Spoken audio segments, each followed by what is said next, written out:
Hi friends, welcome to channel super trader Lakshya. यहाँ पे बात करूँ किस तरीके से प्लान कर सकते हैं आप मंडे के लिए, क्या करंटली एक स्ट्रक्चर दिख रहा है और क्या चीजें आपको थोड़ा सा नोटिस में रखनी चाहिए और क्या ध्यान देना चाहिए आपको। तो यहाँ पे सबसे पहले बात करेंगे ग्लोबल मार्केट की। उससे पहले अगर आप चैनल पे नए हैं तो चैनल को सब्सक्राइब करिए, अगर वीडियो अच्छा लगे तो लाइक और शेयर जरूर करिएगा।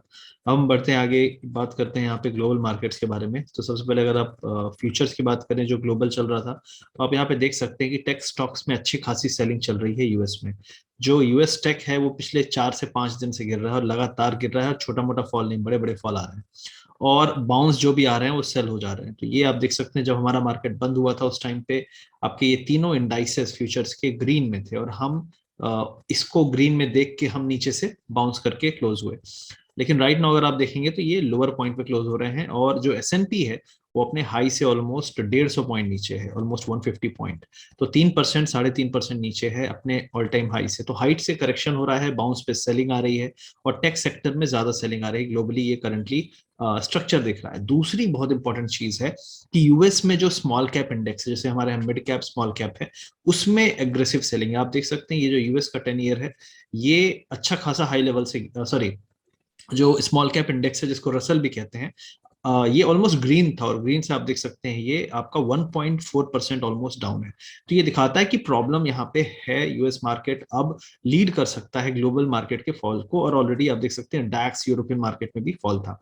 तो ये दिखा रहा है कि ग्लोबल पिक्चर थोड़ी सी डाइसी है, शेकी है। उसके अलावा जो एक बड़ी चीज थी वो थी कि जो यूएस का 10 ईयर जो यील्ड है, जिसके कारण पूरा पैनिक है कि रेट हाइक होगा, टेपरिंग होगी और बैलेंस शीट जो फेड है रिड्यूस कर सकता है, तो वो आपका 1.765 हाईएस्ट क्लोजिंग है। ये पिछले 1 साल की, 1 साल क्या 1.5 साल की हाईएस्ट क्लोजिंग है। तो ये दिखाता है कि अगर यील्ड इसी तरीके से बढ़ती रही तो आपके टेक में बहुत एग्रेसिव वर्ल्ड वाइड सेलिंग आ सकती है।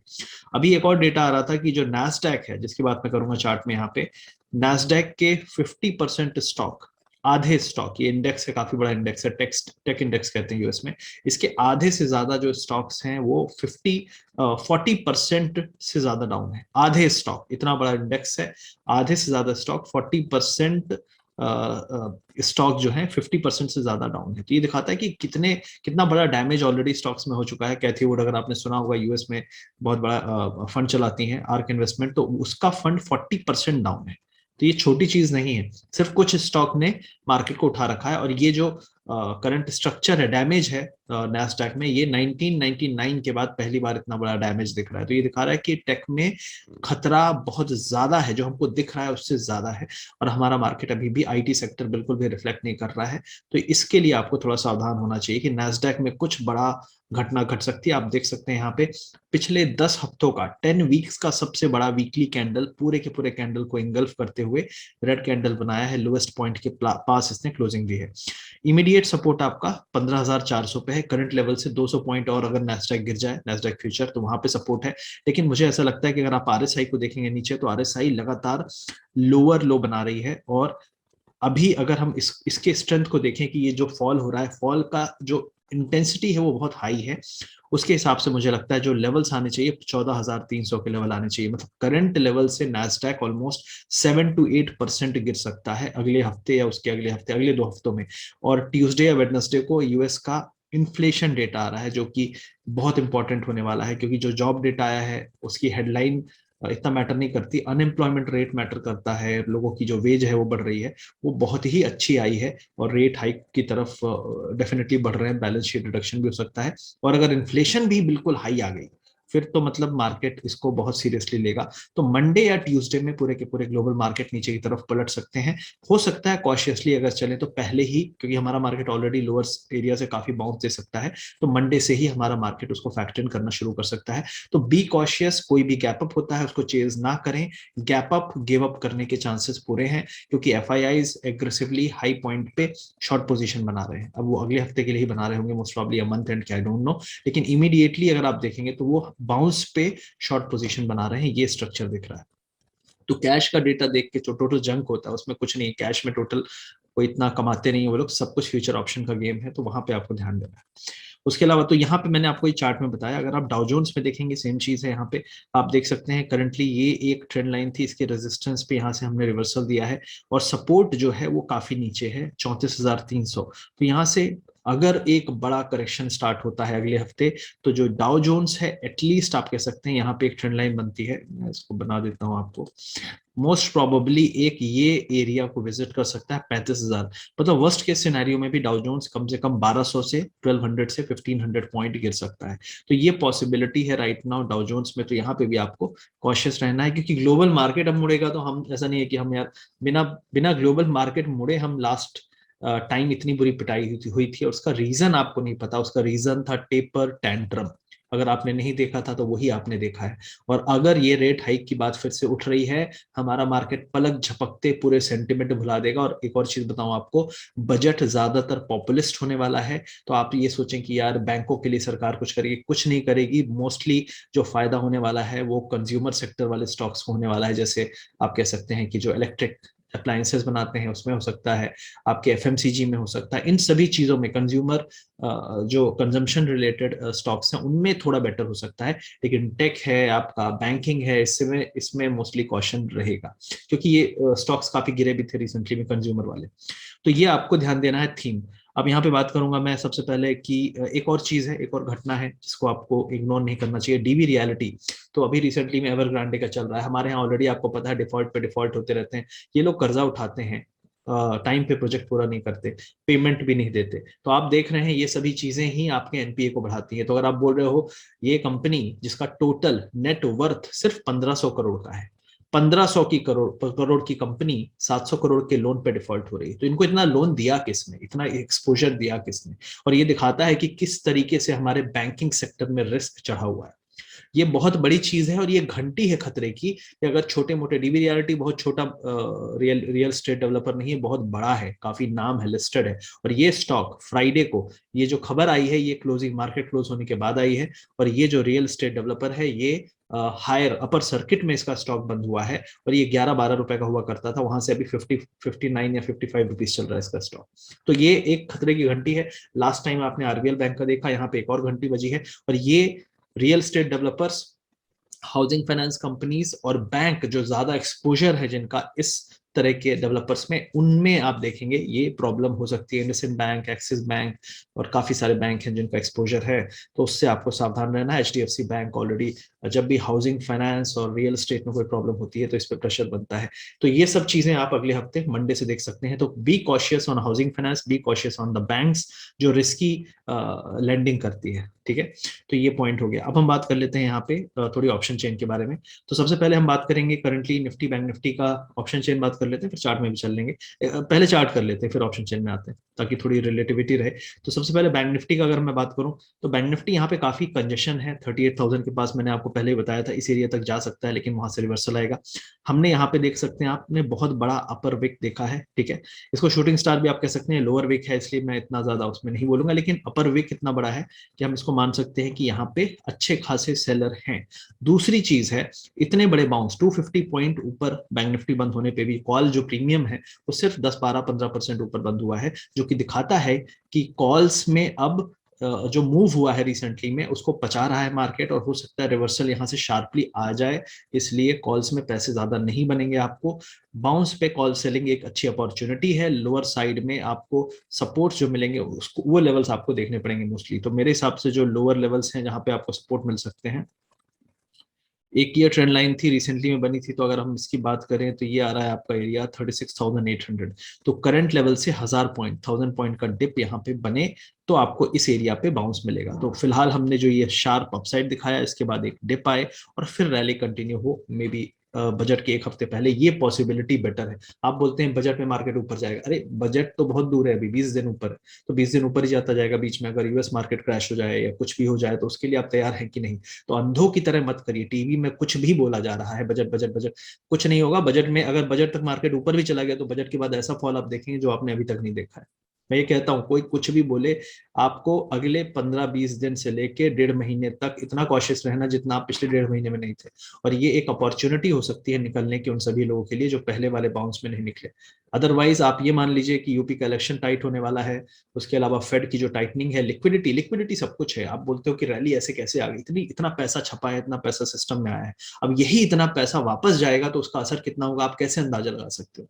और कोई उसके बारे में बात नहीं कर रहा। कोई ये डीवी रियलिटी के बारे में में आप कुछ नहीं सुनोगे टीवी में, मंडे को देख लेना, कोई चर्चा नहीं करेगा, ये छोटी चीज है ये। अपने यहाँ इसी तरीके से एक बड़ा एवरग्रांडे बन जाएगा किसी दिन। तो ये आपको थोड़ा सा अपनी ध्यान देना है कि क्योंकि आपका पैसा लगा हुआ है। तो बैंक निफ्टी के लिए सीधी सी बात है, बाउंस पे सेल है। लोअर साइड में 36,800 तक अगर डिप मिल जाता है अगले हफ्ते, 2-3 दिन में एक कोई फॉल आता है, वहां पे आपको बेस बनता हुआ दिख सकता है। तो ये एग्जैक्टली वही ट्रेंड फॉलो करेगा जो हम एज्यूम कर रहे हैं कि इसको करना चाहिए। अब निफ्टी की बात कर लेते हैं, फिर हम चलते हैं ओआई की बात कर लेंगे। तो यहाँ पे आप देख सकते हैं जो करंट पैटर्न है बहुत बुलिश नहीं है, हाई लेवल पे सेलिंग है। ये वाला जो आप देख सकते हैं गैप था यहाँ पे, तो हम क्लोज उस गैप के बीच में हुए हैं। तो मेरा जो कहना है, यहाँ पे एक कंजेशन है और यहाँ पे एक आप कह सकते हैं कि कंसोलिडेशन चल रहा है। और कंसोलिडेशन का हायर एरिया 17,930 950 है, और आपका लोअर एरिया जो सपोर्ट मिला है 670 है। इस रेंज को हम जिधर भी तोड़ेंगे अगले 2 से 3 दिन में, मंडे के बाद उधर ही हम भागेंगे। और ट्यूसडे को, क्योंकि ट्यूसडे वेडनेसडे इन्फ्लेशन डेटा है, तो मुझे लगता है तब तक शायद हम ना भी करें। तो आपका लोअर एरिया आप मार्क करके रखिए 660, जहां पे अगर जाए और बहुत तेजी से ना जाए तो हो सकता है यहाँ से बाउंस आएगा। और हाई लेवल पे आपका ये रिसेंट वाला जो कैंडल है 940 950, यहाँ पे आपको बाउंस मिले, गैप अप मिले, वहां पे भी आपको सेलिंग मिल सकती है। तो बहुत ज्यादा एग्रेसिव मत होइएगा कि गैप अप मिल जाए तो मैं बाय कर लूं, क्योंकि आप लपेटे जाओगे, पक्की बात है। और अगर आप बोलें कि बहुत बड़ा सपोर्ट कहाँ पे आता है, तो बहुत बड़ा सपोर्ट आपका 17,220 टू 230 के आसपास आता है, या फिर 50 एमए आप ले सकते हैं 490।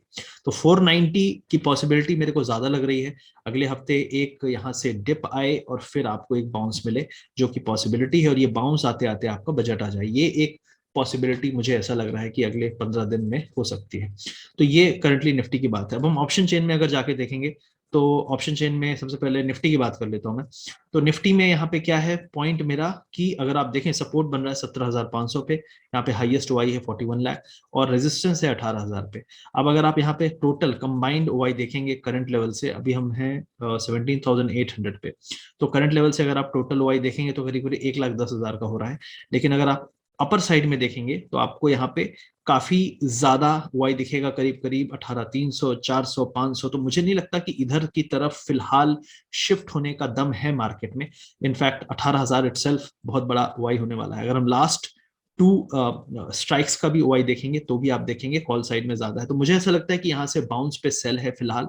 और लोअर साइड में आप देखेंगे जो इंपॉर्टेंट सपोर्ट है 17,500 पे, और यही लेवल आपको चार्ट में भी दिख रहा है, जहां पे आपको 50 एमए है 17,490।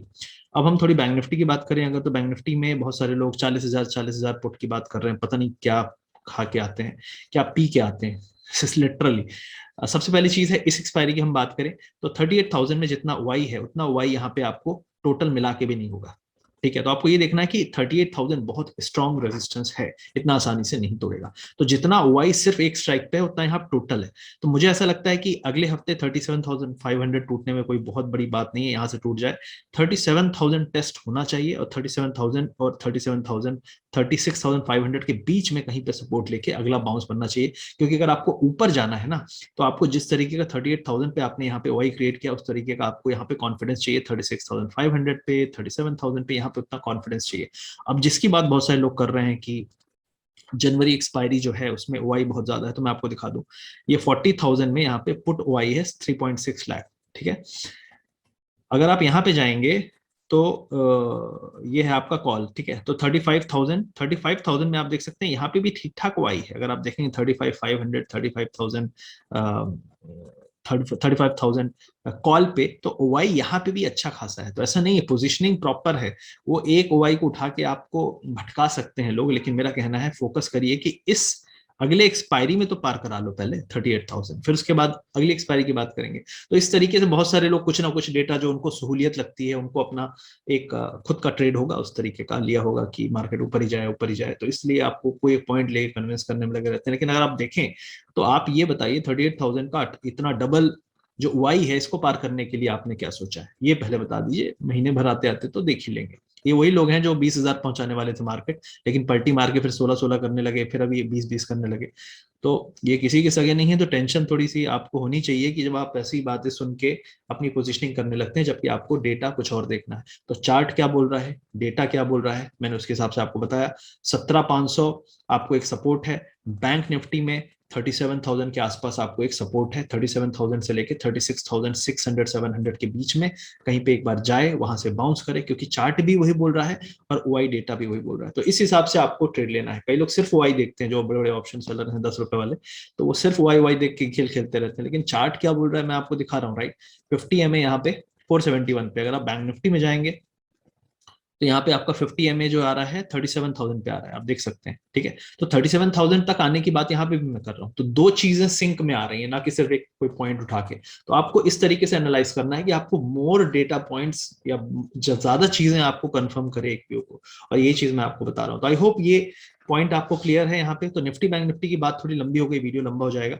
तो यहाँ पे मैं एक और पॉइंट बोलना चाहता हूँ कि अगले हफ्ते जो है, अगर टेक में सेलिंग बरकरार है, कोई भी बाउंस होता है यहाँ पे, ठीक है, क्योंकि आईटी के रिजल्ट्स आई थिंक 12 तारीख को आने वाले हैं एक साथ। तो आईटी के रिजल्ट्स जो आएंगे इतने बम की तरह आने वाले हैं कि कुछ ऊपर जाएंगे नीचे जाएंगे। मेरे हिसाब से आईटी में कुछ अगर एक दो स्टॉक ऊपर जाते हैं तो एक दो नीचे की तरफ खींचेंगे। नेट नेट आईटी सेक्टर का जो टॉप है फिलहाल के लिए मुझे लगता है 39,000 के आसपास बन चुका है। अगर हम रिटेस्ट करते हैं पैनिक में यहाँ पे, तो वो सेलिंग अपॉर्चुनिटी होगी, क्योंकि ग्लोबल टेक की जो लिक्विडिटी है, जिसने आईटी की तरफ पूरा का पूरा पैसा मोड़ा था, वो लिक्विडिटी जब बाहर निकलेगी तो सब के सब उस बाउंस पे निकलने की कोशिश करेंगे। रिटेलर बाय करता रहेगा और फंसता रहेगा। तो ये मुझे ऐसा लग रहा है फिलहाल। तो आईटी के लिए मेरा व्यू ये है, कोई एक कंपनी बायबैक कर रही है, वो हर साल बायबैक करती है, कोई नया चीज, कोई चमत्कारिक चीज नहीं कर रही है, तो आपको ऐसा लगे कि यार बड़ी खतरनाक चीज है। 12 तारीख को तीन तीन रिजल्ट है, उसके बाद बैंकिंग के रिजल्ट स्टार्ट हो जाएंगे, तो रिजल्ट सीजन है। और हमने बेस्ट ऑफ रिजल्ट ऑलरेडी देख लिए हैं। इस जो क्वार्टर के रिजल्ट्स हैं मोस्टली ठीक ठाक आएंगे, बहुत अच्छे शायद ना आए, तो इसलिए आपको थोड़ा सा कॉशियस रहना है। बाउंस जो मिल रहा है वो आपके लिए एक अपॉर्चुनिटी है मेरे हिसाब से। बाकी आपकी मर्जी है, चेस करिए। लास्ट टाइम चेस किया था, क्या हुआ था, अगली बार चेस करेंगे। 2 महीने में हम वैसे भी बात करने वाले हैं। यूपी चुनाव के बाद मैंने आपको बता दिया था क्या होने की चांसेस हैं। लास्ट टाइम मैंने आपको यही कहा था कि 16,000 के ऊपर अगर जाता है 2 महीने के अंदर, तो ये फिर नहीं रुकेगा। सिर्फ 2 महीने की एक विंडो होती है, विंडो ऑफ अपॉर्चुनिटी, उसने पार कर दिया था।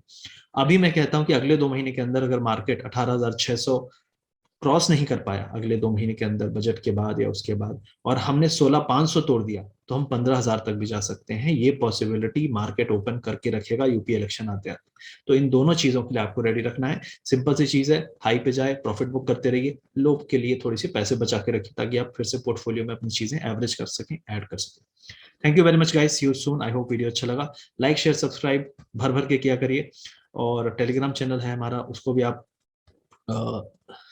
सुपर ट्रेडर लक्ष्य है, उसको आप फॉलो कर सकते हैं। सेंसिबल का, अगर आपको ये सेंसिबल बहुत ही अच्छा टूल है इसको समझने के लिए, सिर्फ चार्ट नहीं डेटा भी समझना है, दोनों चीजें, तो इसका मैंने लिंक दिया हुआ है आपको। वहां पे ऑफर मिल जाएगा, डिस्काउंटेड रेट पे मिल जाएगा जो मार्केट में आपको मिलता है, तो आप उससे सेंसिबल की मेंबरशिप ले सकते हैं। बहुत ही काम आती है और बहुत ही काम की चीज है, क्योंकि डेटा एनालाइज करना प्लस साथ में चार्ट एनालाइज करना, सभी चीजें आपको यहाँ पे मिल सकती हैं।